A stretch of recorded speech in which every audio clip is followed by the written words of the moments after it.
Out in, I'll say that again, Morena, everyone joining from wherever your little pocket is in Aotearoa. Lovely to meet you all. Just a little bit of housekeeping to begin with. We'll start with the karakia and I'll introduce myself in a moment. And if you have any questions during this webinar, there is a little Q&A button in the at the bottom, so you can pop any questions in there and we'll be getting to those at the end. And any other information might also be popped up in the chat, or if you have any resources that you'd like to share, please pop them up in the chat. Okay. So let's begin with a karakia to settle us into the space. This has been gifted by Meru Irihapeti in 2021 during the COVID season, and she wrote it especially for tamariki and early childhood centers to help and settle. So let's do this to welcome in the day. Ha ki roto, breathing in. Ha ki roto, breathing out. Kia tau te Māori I ko kirine. Inga piki, mina heke. Ko te rangi Māori, tāku I rapune, te hei, Māori ora.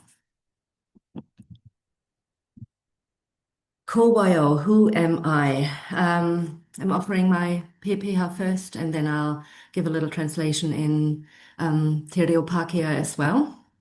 Ko tia mana te whakaparanga mai, ko mā Wilgaby te whenua tupu, engari kei tāmaki makaurau o e noho ana, ko te wao nui a te riwa te kāinga, ko Betty Krause toku tupuna, ko Nairi taku wahine, ko Kathrin toku ingoa. So I'm originally from Germany, a small town called Mal, but I live here in Tamaki Makaurau, Auckland, and I call the Waitakere Ranges home at this point in my life, and I called upon my grandmother, Uma Betty, to be here with me, and I also called upon my partner, Nairi, to be here with me as I step into this space. My name is Kathrin, and I work here at Hospice West Auckland as a creative arts therapist and have done so for the past 5 years, almost to the date now.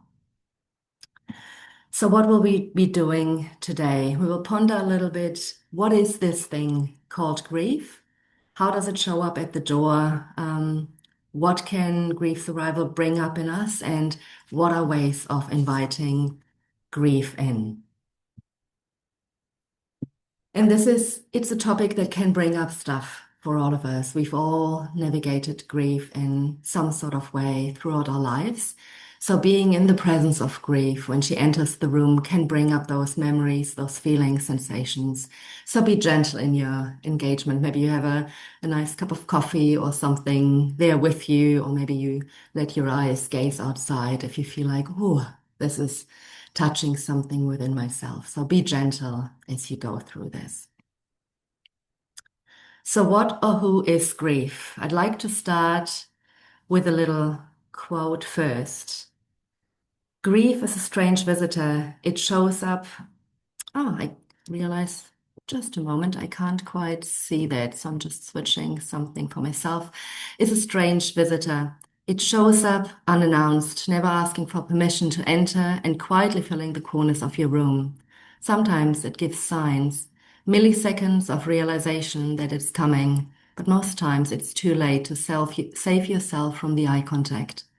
There are moments when it smiles at you from aged photos. It sends a message through a notification as if saying, this time in the past year, I was here. It asks you to stare at it when you decide to dispose of what's left. The dusty remembrance, tempered letters, forgotten gifts. Sometimes, though, it comes at you in the most unexpected ways. It greets you through a familiar perfume, a midnight snack. You glance at on a grocery shelf. A song playing in the cab, even a single word that once meant more than just a word to you.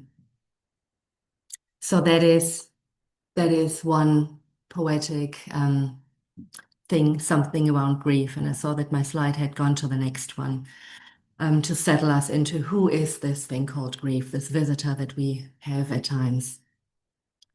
So to begin, there is a difference between grief and grieving. Grieving, as you can see here, that's the process of responding to loss. So grief itself is that natural response. Something happened, something that turned our world upside down or that called for a change.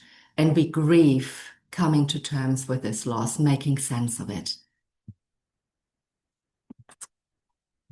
And we grieve more than death. Death is obviously one of the things that we grieve. When someone that we love dies, be it an animal, be it a person, we grieve the departure of that specific being. And we can grieve so many more things that are they're not human, that are not animals. We can grieve goals that have changed, our independence as it's changing, as we might get older, or after an accident, loss of safety.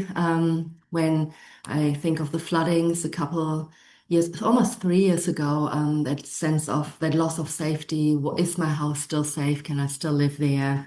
Loss of identity, be it cultural through moving countries or in other ways. The unknown, if you anticipate grief, it hasn't happened yet you know that something is coming. Loss of normalcy, a routine that you have. It might be you're changing jobs or something of that, or you're relocating to a different place, you're finding your way there, or any life changes, and those can even be positive. All of those things can bring with it a sense of grief. So some types of grief, this is just a slide that shows there are many, many types of grief, and all of them can still make us feel crazy, as it says up here, no matter what type it is. We'll go through a couple types just to lean into that a little bit, some of the specific types of grief. The first one is ambiguous loss, and that is that loss in the space of the unknown, where there is no closure yet, or whether there might never be closure. And it's a fading away of sorts.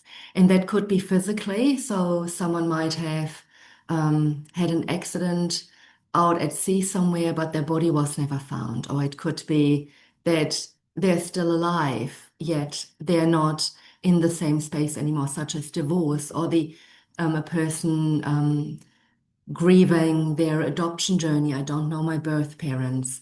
I don't know who they are. I'm grieving knowing them. Or it could be psychologically. It could be through addictions. It could be through dementia, people being in a coma. You can still feel the person. The person is there, but they're not fully there. Their personality has changed, or they're slowly slipping away. And there can be a sense of mystery in those experiences because you can't fully put your finger on it. You can't get that closure of, okay, something happened, there was an event, there's a clear line in the sand, and now here we are. This can also be, as it says here, intergenerational, such as immigrant families. That loss of, we've lost our home country or birth country. We're not physically there anymore. And in those situations, meaning making can be really challenging because situations might not make sense. Um, the the present and the future might feel really uncertain.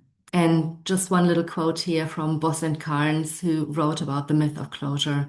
When a loved one is here but not here, or gone but not for sure, the family as a whole and the individuals in it struggle as their story continues without an ending. So anything that doesn't have a clear ending that is still open can be that ambiguous loss. Another type of loss is disenfranchised grief. Examples of that is the death of a pet. Well, it's just a cat or a dog. Why are you so upset about it? Children or elderly are often not encouraged or not seen as having as deep grief sensations, grief experiences than adults. It could be in the realm of incarceration.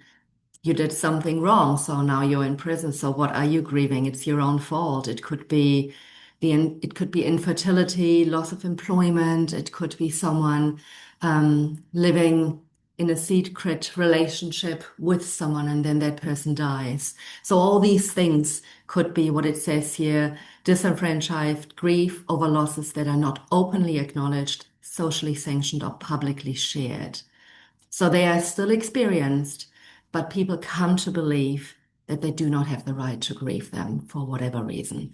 And because of that, grief reactions can often be more intense because it's kept in secret, it's kept behind closed doors, and there is no way of expressing it like a pressure cooker. It's really bubbling up, but it has nowhere to go. And in unacknowledged relationships, where people didn't know that there was a relationship, a romantic relationship, or whatever relationship of sorts, that can impact layers then of, for example, I'm thinking of the HIV/AIDS crisis in the 1980s, gay men not being able to care for their partner because the relationship was not acknowledged, was not encouraged, and then they missed out on those final weeks and days within their loved one's life.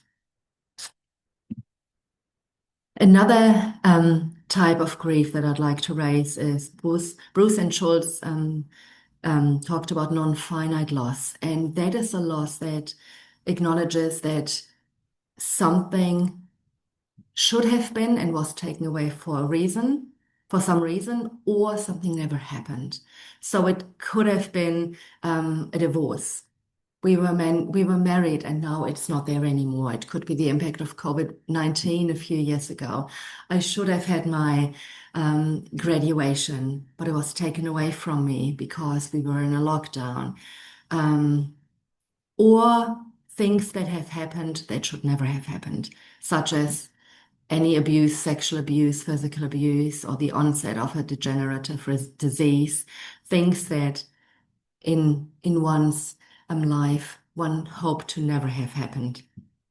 And that is very closely related to both the ambiguous loss, there is no closure to it. It's something that happened and that will be a part of a person's life until they die, and the idea of disenfranchised grief, that sometimes those things are not talked about.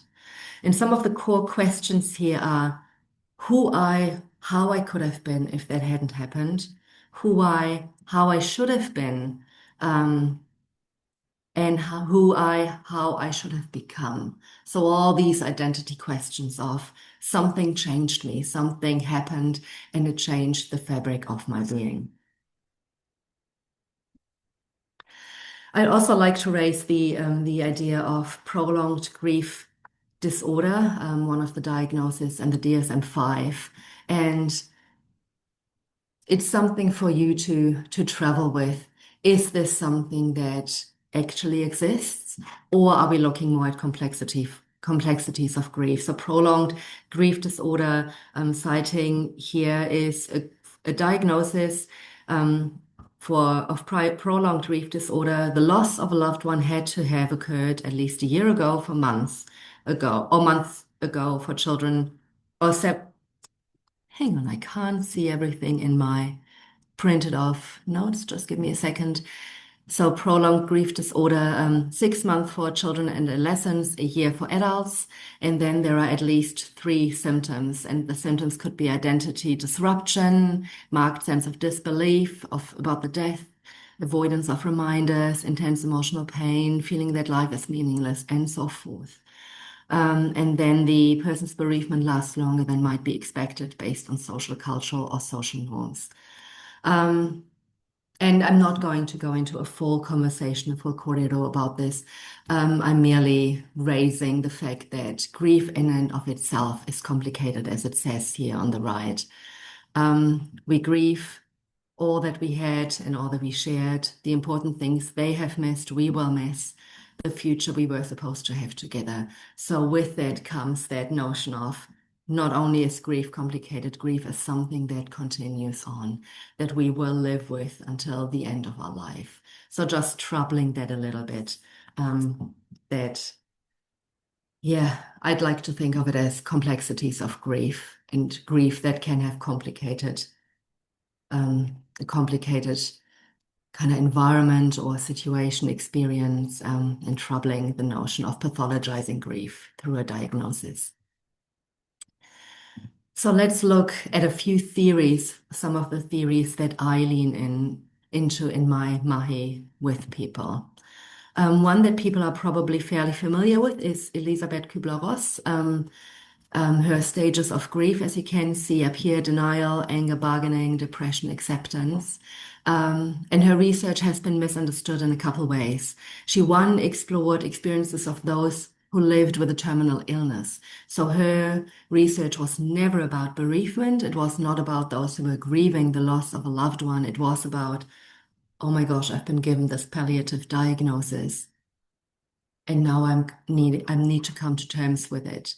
And then these stages have been interpreted as we work our way through those 5 stages, and if we're successful, we end up at acceptance.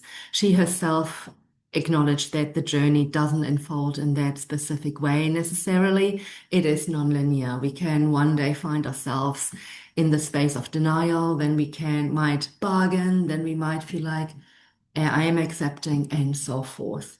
So when I work in this space, I rather see it as those are phases of grief. This is how grief can manifest, but it's not stages that we work through, and it's not a tick boxy thing. So I feel like it's quite a good way of holding that. The second one I would like to look at is Dennis Klaas' continuing bonds, and that is, in very simplistic terms, it's an ongoing connection with those who have died. And that can be a person who has died, that can be an animal. I still talk to my cat that died a few years ago. She's still very much a soul companion of mine. And to find a way of honoring that relationship, the relationship that was had back in the day, and the relationship as it might continue. I'm thinking of my Nana I just called in, who I associate through my own research and my arts therapy masters with Maungaroa Pehu. I did some research in that rohe, in that region, and whenever I'm in Taupo or in the area, I say, "Hi, Nana," and I continue my relationship with her. And I love that quote from Paxton here, who writes, "I will never move on from loss. There is nothing to move on from, but I can learn to live with it." So there is a way of, okay, it's part of me now, it's part of my fabric. How can I live with it? The dual process model, Margaret Ströbe and Henk Schutt, they explored how we continue with living our life. Life goes on after any type of loss, be it moving countries and grieving the home country we're from and the people we have left there.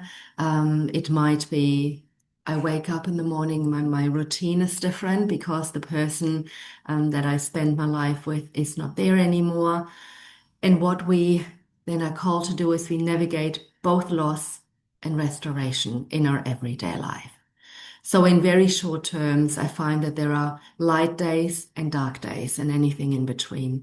And sitting with people in this space, it's not a gentle back and forth like that seesaw. It can be really all over the place. It can be really jaggedy, and light and dark can sometimes blur into one and have moments of feeling bittersweet. And there might be days where people feel like I cannot get up today. I cannot do life today. I don't know how to go shopping, how to write a shopping list even. Today is really dark. I've had that in my life where I've grieved something, and I called them my apple days. All I could do on that day, I eat an apple. I was so held by the darkness of that day that I was able to eat an apple and nothing else. And that is different for different people, how those eventuate. And then there might be light days where it feels okay to meet up with friends, to go to work and to do the busyness of life. So I feel like that's something that's really beautiful to share with people. Look, there is lightness, there is light, there is dark. And you're holding both, and it's okay. And over time, your light days might increase. And the last one I would like to lean into is one from Aotearoa down in Otautahi Christchurch, Louise Tonkin. She was a grief therapist herself, and she eventually had a palliative, a terminal diagnosis herself, and eventually died. And she created this theory called growing around grief. And I love that. That grief is not that thing that slowly gets smaller and it almost disappears. It just becomes smaller and smaller. The reality is that it always stays the same size. There is a hole in our heart now, um, but life grows around it. So in the beginning, all we might see is that hole because our world has become so small, so blinkered. And over time, we're opening up again and we can see there is a life out there.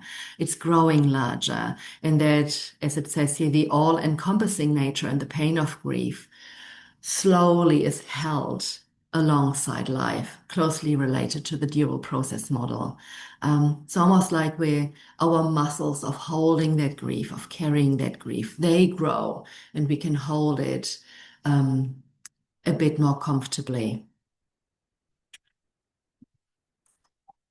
So, how does grief show up? What clothes does she wear? You're everywhere except here. In grief, there can be this notion of, I'm lost in the past, I'm lost in what I had, or I'm lost in the future that is different to what I hoped it would be. I've heard people talk about we were at retirement age, we had all these plans of traveling the world, of being at home and being with our grandchildren. Now that doesn't exist anymore. All the regrets and that come with thinking about the past. I wish we would have gone to the doctor earlier. I wish we would have done that trip. I wish. And then the guilt that can accompany that. On top of that, Megs introduced me, Megs, who you will meet later, she's one of the counselors here at Hospice West Auckland, introduced me to the notion of the grief brain, that especially in the early um, stages of grief, which last longer than we think. The early stages can last a year or longer. The brain is shutting down at times. It's not working properly. There can be brain fog, misremembering things, distraction. Um, so it can be a real challenge for people to be present in the past. So let's look at some of the what is normal in grief? A lot of stuff. I used to think before I found myself more deeply in that space of grief, that grief means we're sad, we're crying, we don't have as much joy in life, but it is all these things that you can see there. And this slideshow will be available for you later if you'd like to have it. So no need to read it all at this point, but things that, for example, are part of grief that we don't often think about is something like trouble reading. I can be really irritated with others. I'm not angry, but I'm irritated. I haven't got capacity to hold my own emotions. Sensory overload. It's too much. I can't take any more in. Restlessness.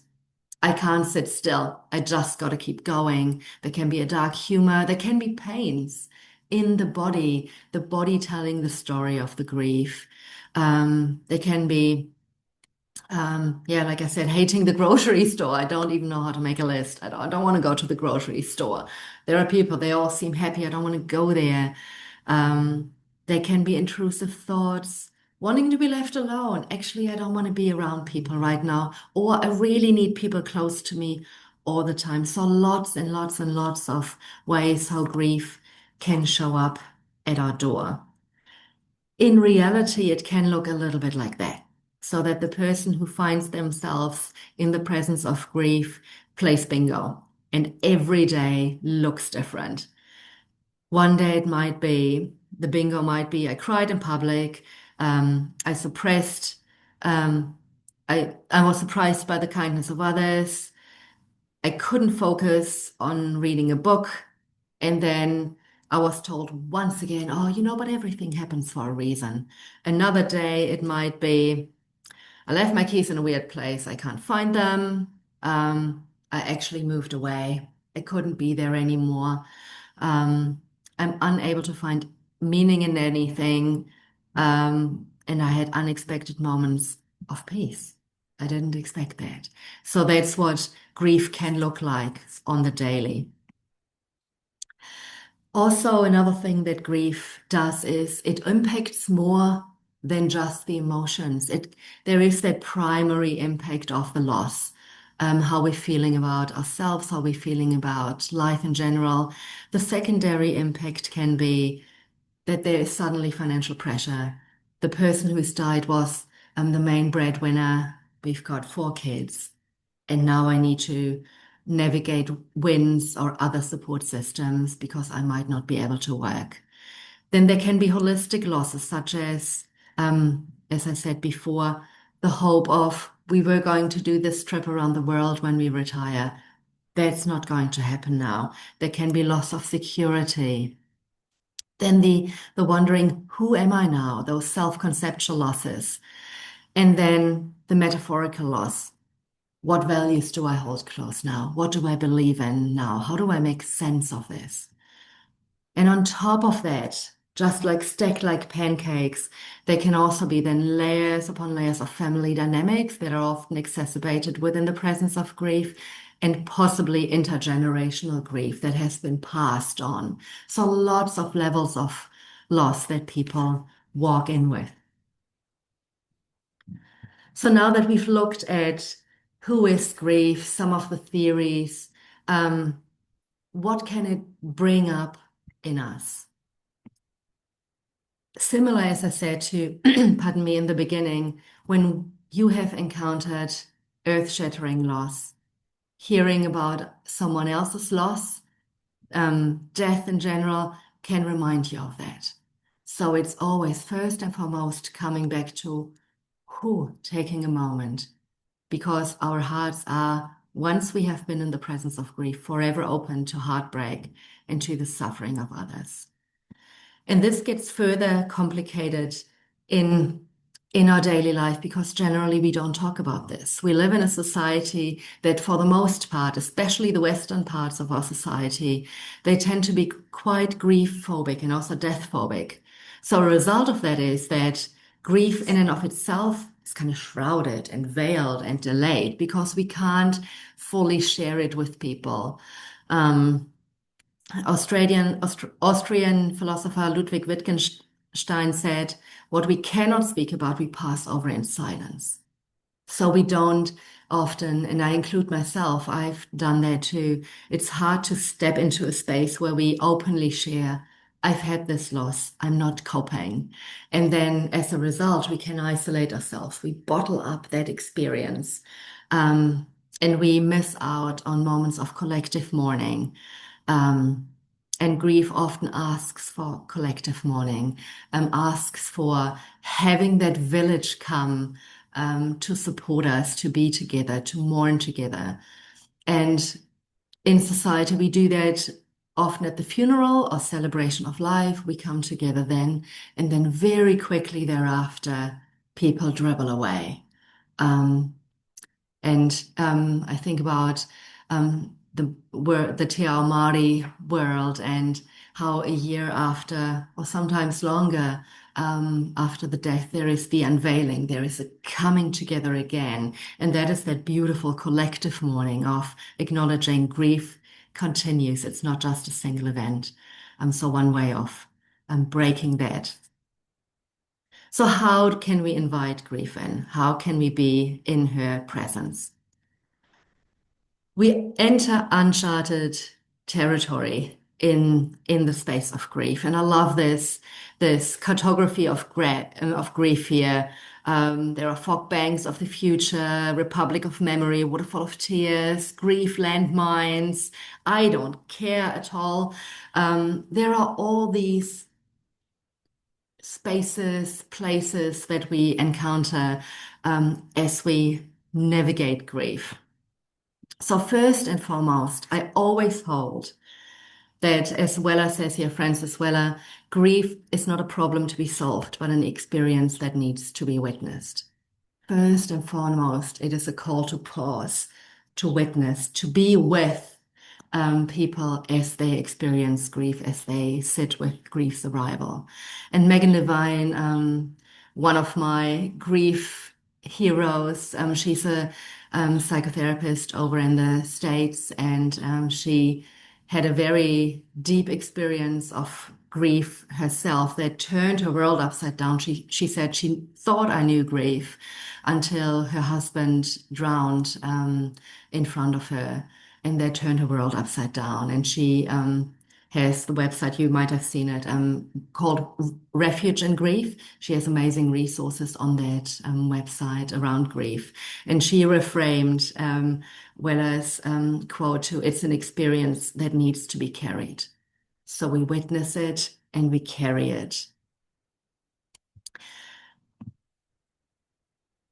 And here Parker Palmer says, following his own experience of depression, here's the deal. The human soul doesn't want to be advised or fixed or saved. It simply wants to be witnessed, to be seen, heard, and companioned exactly as it is.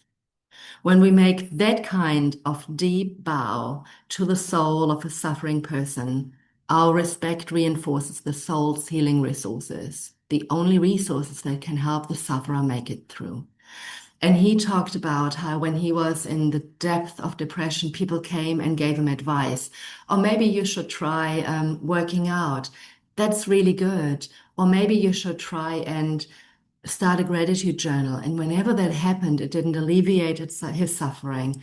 It exacerbated it because whatever he was trying wasn't working.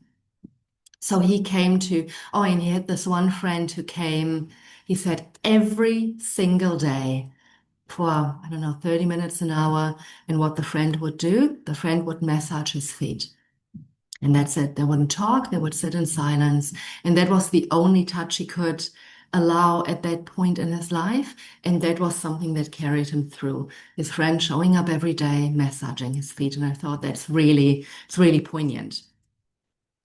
And yet, that doesn't mean that there are not things that can be helpful, that can be useful. So I've got a few things on here. I'm aware that they're very small, and you will get that slideshow for you to look at later. So how do we survive those really impossible times of that early grief? How can we stay safe? That is something that I always talk to with people.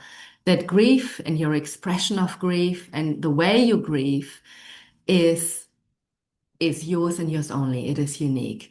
And there is nothing wrong with it. The only thing where we do need to pay really close attention is if you're not safe, if you're thinking about taking your own life, if you're in a really dark space. So how can you stay safe? You can tend to something, buying a pot plant and tending to that. That comes with the challenge of that thing can also take a turn for the worse. Going outside, connecting to the tile, to connecting to nature. The simple thing of drinking water. You cry a lot, you replenish yourself. Taking a shower, great place to cry, to let it wash it off. And moving, shaking it off, letting the body do its thing. The body knows, moving it through the body. Saying no and saying yes to things. Being honest with it. No, actually, I don't feel like going. And yes, thank you for offering help. I'd love for you to come over and eat something like my apple days. I have a friend who had not apple days, but she had yogurt days. When she was in the depth of grief, all she could eat was yogurt because it was easy for her. Spoon in, swallow. For her, that was really easy. And then there are some things, how to help a grieving friend. So don't compare their grief. It might be, for you, it might be, but it was just a cat. For them, it was one of their most important whānau members, the most important family members. Ask questions. Tell me about it. Tell me about how you're feeling. Don't fact check or correct them. It is their experience and their experience only. Again, don't minimize. Remember, it's theirs. Don't give compliments. Um, you're amazing. It's fantastic how you're doing this. You're just so wonderful. But rather trust your friend um, for who they are. Don't be a cheerleader. When things are dark, it's okay to be dark and actually to allow that darkness to be there and mirror that reality. That sounds really tough. Gosh, that sucks. Um, and stuff like that. Don't talk about, oh, later, you'll be fine. Time heals all wounds. The future doesn't matter right now. We're in the present, and the present is really dark right now. Don't evangelize when something has worked for you. Don't say this is what you have to do as well. Trust their self-care. They know best. They know what helps them. That doesn't mean that you can't share, you know, I wonder about this. Would that be something you'd be keen to try? If not, all good, all okay to pie. And don't start with solutions. Don't start with the fixing. Get consent. Ask them, would you like me to give some ideas, or is today just a day where we sit together and we just sit in that space of silence, in that space of darkness? So these are all things how we can show love. So that is the main thing, the key thing. How can we show love? How can we show that we're there? It reminds me of one moment when I was doing my research around the death of my nana who died when I was 11. And like I said, I did my master's um, reconnecting with her, playing hide and seek with her, as I called it. And part of that was a hikoi around Maungarua Pehu. And I walked on the first day, and there was a race going on. And lots of people were coming towards me as they were finishing their race. And over time, there were less and less and less people. And that's what it reminded me of, that in the beginning, everyone feels for me with the grief. And then over time, people disappear because it's been a year, it's been 2 years. For me, it's getting close to 3 decades that my nana died. 4 decades, getting close to 4 decades since my nana died. So that consistent support, I'll still be here, even if it happened so many decades ago. So to end with, I wanted to finish with a poem written by Liz Newman, which I feel really encapsulates what happens when grief enters. And it goes like this. When grief first came knocking, I thought I had two choices. I could lock the door, close the blinds, activate alarms, and shut it out. But I still lived in fear of its intrusion, of it finding a way around my security systems, around my defenses. Or I could invite it over for morning coffee. I would set the terms, block out the time, would get my house in order and sit beside it and let it say its piece and send it away as quickly as it came. But grief doesn't care much for schedules or facades. An unexpected visitor who comes and goes as it pleases. So now I'm learning another way. When grief comes to visit, I leave the door unlocked. Sometimes it frantically storms in. Sometimes it taps quietly on the door, waiting for my response. But I'm learning to let it in, to sit with it, to see it, to feel it. So now, when grief knocks, I let it in. I let it in. So that's one of the main things I'm holding, that invitation for ourselves to actually let grief in, to not bottle up those emotions. And when grief enters the room, if someone brings their experience of grief with them, to let it in however it might manifest, however the experience might be for that person, and to first and foremost sit in that space alongside people. So that brings me to the end of this corridor. I'm going to stop my share now. And what we'll do now for the next little while is we'll have a little bit of a panel corridor, and we've got two panels who I like to invite into the space with me. We've got Max popping up here. She's one of the counselors here at Hospice West Auckland and has been here for quite a number of years. And then we have Celia, who is one of our medical officers, one of our doctors here on the team, and I thought it would be lovely to have a couple people here who also have seen grief enter the room in their own ways. Um, Max and Celia, you might have been able to pay attention to the questions that popped up. If there have any questions popped up, or if they haven't, how have you seen grief enter the room in your Mahi, in your work? What's something that you've noticed?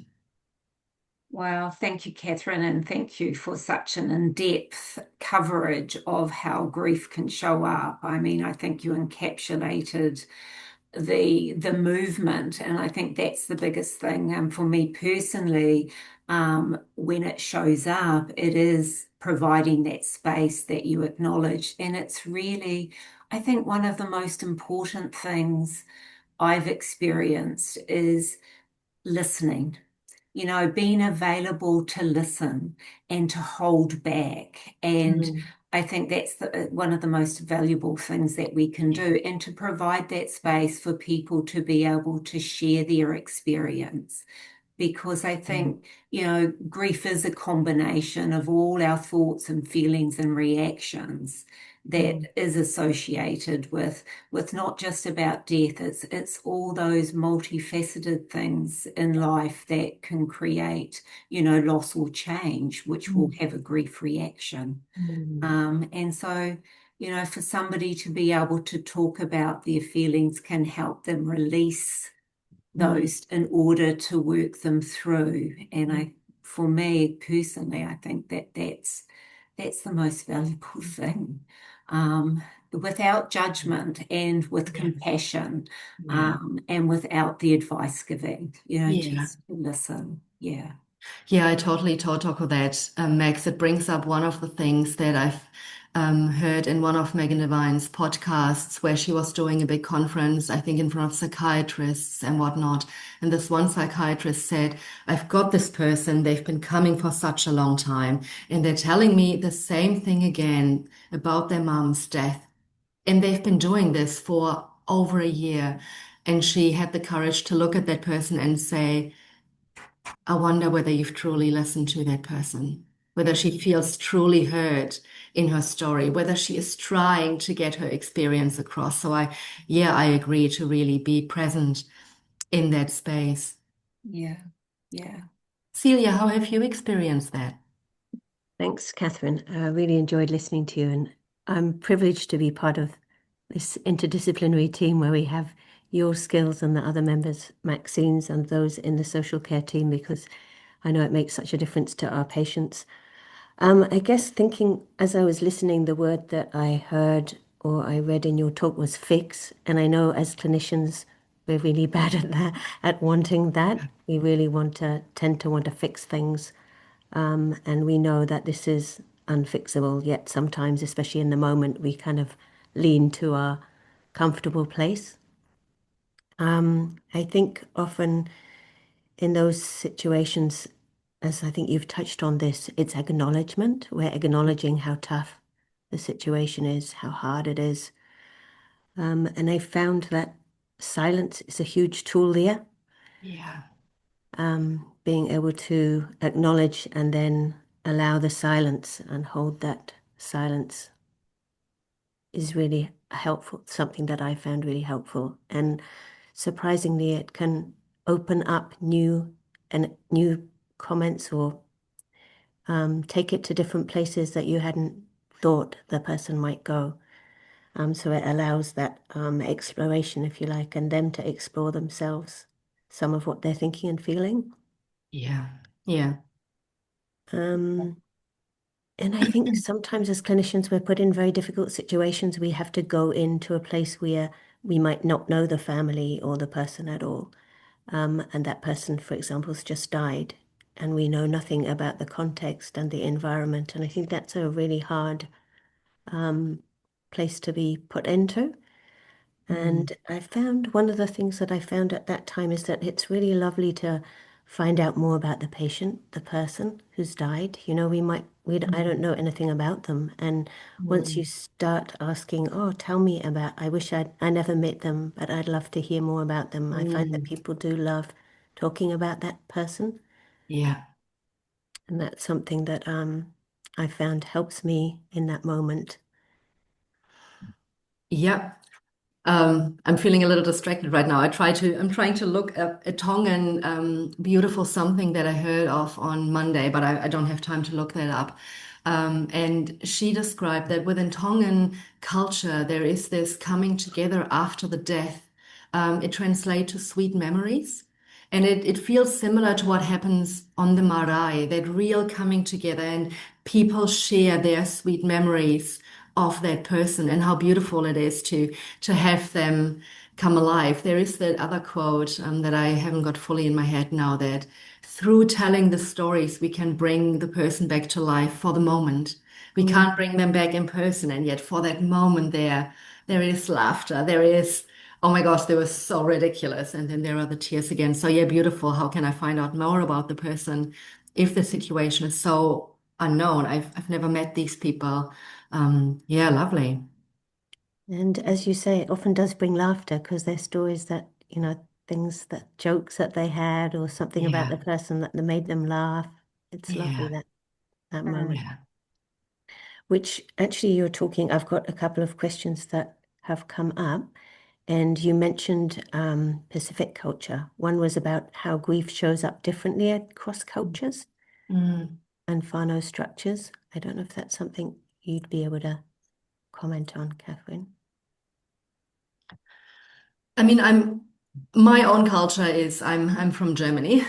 So thank you, Manatu Melie. Yeah, I had the Melie in my mind, but not the Manatu. That's the sweet memories. Thank you, Willow.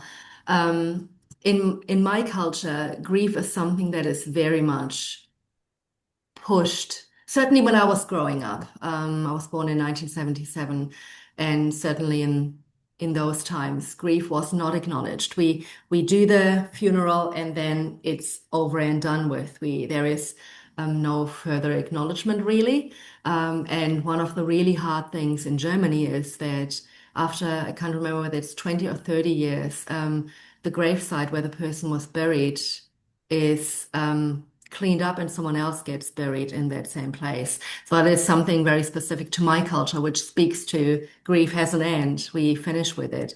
I've seen at times in some Asian cultures that the idea of death is something that is really avoided. They're speaking about it.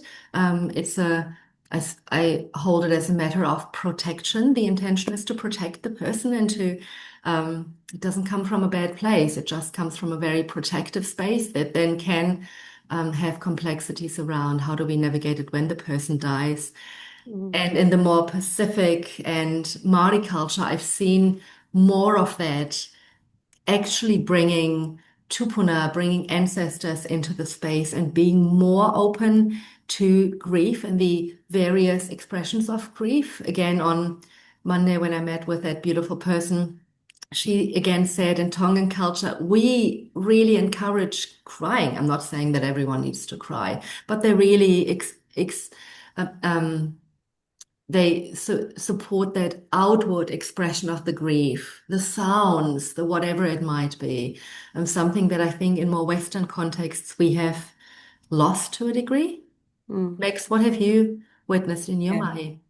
Yeah, I agree with you. And particularly in Western society, it is this, all take that emotion away because it's too, we don't. So then it becomes like, oh, it's not okay to show Yeah. strong expressions of emotion. And it does get pushed down. And to push it down, as we know, grief needs to be moved through and moves with us because it's part of our being human and it's part of our life experience. So it is yeah, not about pushing down, because if we do that, it'll come out in some Yeah. helpful way. The Yeah. body will find a way to get it out. So, yeah, and it's so personal. So, I think it's checking in. Communication is key. We're Hmm. not the experts in somebody else's life. So, really asking. So, as you said, Celia, just opening up those conversations. Tell me about the person, what's important, who were they, and what are your cultural practices and beliefs, and how can they be helpful? And, what rituals? I think rituals can be really helpful for Yes. grieving.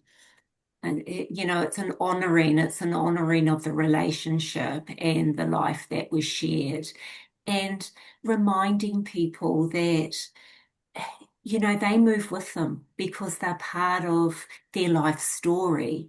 Now, that doesn't go anywhere. So in whatever form, the grief has arrived because of the life changes, what you're grieving is also part of what you've had, and that doesn't go anywhere. And I think that, yeah, validating people's experience is helpful, and reminding them of that can also, Mm. yeah, it's part of this pain is because of, the life experience that I shared. So Mhm.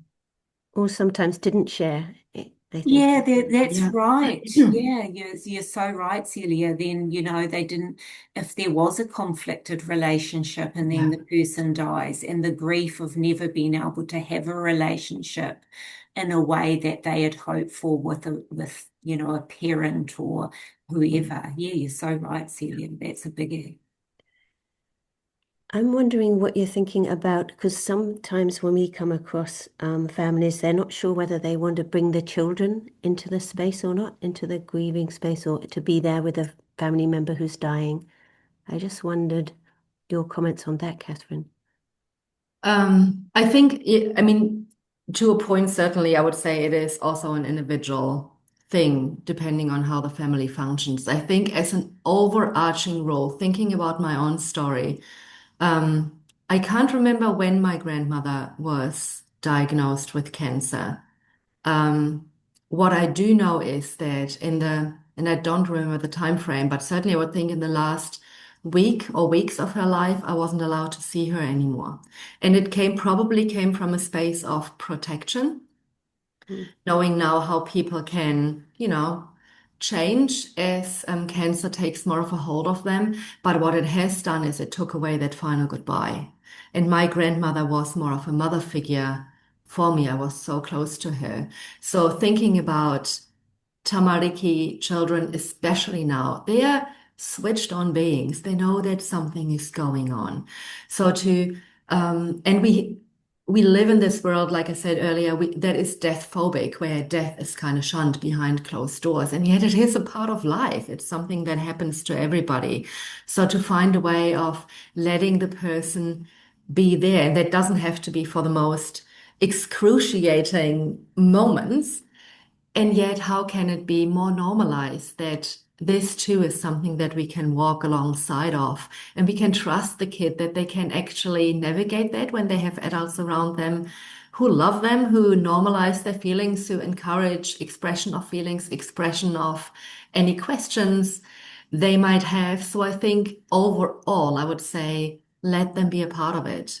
And it depends on the person, it depends on the specific.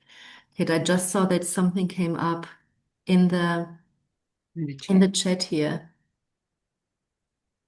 Okay. Yeah, children's hospice. Yeah, beautiful. Yeah, they would have a really good take on that off. Yeah, I feel like children also they sometimes they know more than adults do because sometimes their life, if we look at children who are like 7, 8 years old, they're quite black and white, quite concrete. Okay, this thing happened. And there is that, and of course, they go through developmental stages and their experience changes. But overall, I would say let kids be a part of it because there could be that. Oh, I also am thinking this massive resentment further down the track of I wish I was there, like me with my Nana. I wish I had been able to say goodbye. I wish I had been able to grieve with her, to have final moments with her. Do you think there are things that parents should look out for if their kids may be grieving, but things are not going so well for them? Oh, absolutely. And I mean, we should look out for that for everybody. And the thing is, we need a village, we need support. And I think when it comes down, of course, things will not be great at school in the early stages of grief or when a parent is diagnosed with a terminal diagnosis and things are changing. The brain is not ready to work for school. I don't think that's a complex or a pathologizing factor to it. I think it's more if there is a real full disc withdrawal, if there is no connection anymore, if there is no suddenly self-harm or whatnot, or the wailing that doesn't stop weeks and weeks and weeks on. Overall, I think the key thing is the parents, the aunties, the friends of the family, they're there. They're their support person first and foremost. And if children are allowed to grieve in those environments, then generally they find a way through. And that's another thing I've learned from Max to not take the first 5, 6 weeks after the death as a benchmark. Things are obviously really heated, really exacerbated then. To wait a little bit. What happens when the sand settles after a couple months? What is it like then? I'm well aware of time, and I'm aware that we start to need to look at bringing things to a close. We could probably keep talking for another half hour or so, but I'm aware that people have places to go, so I don't want to keep them any longer. Thank you so much, Max and Celia, to be there to gift your wisdom as well. So what I'll do in a moment is I'll finish with the karakia, and then once my understanding is once the webinar has finished, there will be a survey that pops up if you would be able to fill that in. It's a small little survey that would be fantastic. So just another karakia to we entered with a karakia to close this frame. Like Meg said, rituals are so useful to close this space that we've entered into with each other, and then we'll go into the day wherever we might be. And this is one karakia that we use quite regularly at Hospice. And I'll say it in Te Reo first, and then I'll give a Te Reo Pākehā interpretation of it. Tuia ki runga, tuia ki raro, tuia ki waho, tuia ki roto, tuia te here tangata, ka rongo te pō, ka rongo te ao, homye huye tai ki ye. Unite above, unite below, unite without, unite within, unite all people, consciousness of the night, consciousness of the day as we come together. Go well, everyone. Today, be safe out there in the crazy weather that might find its way, certainly back to Tamaki Makaurau at some point today, and go well into the rest of your week.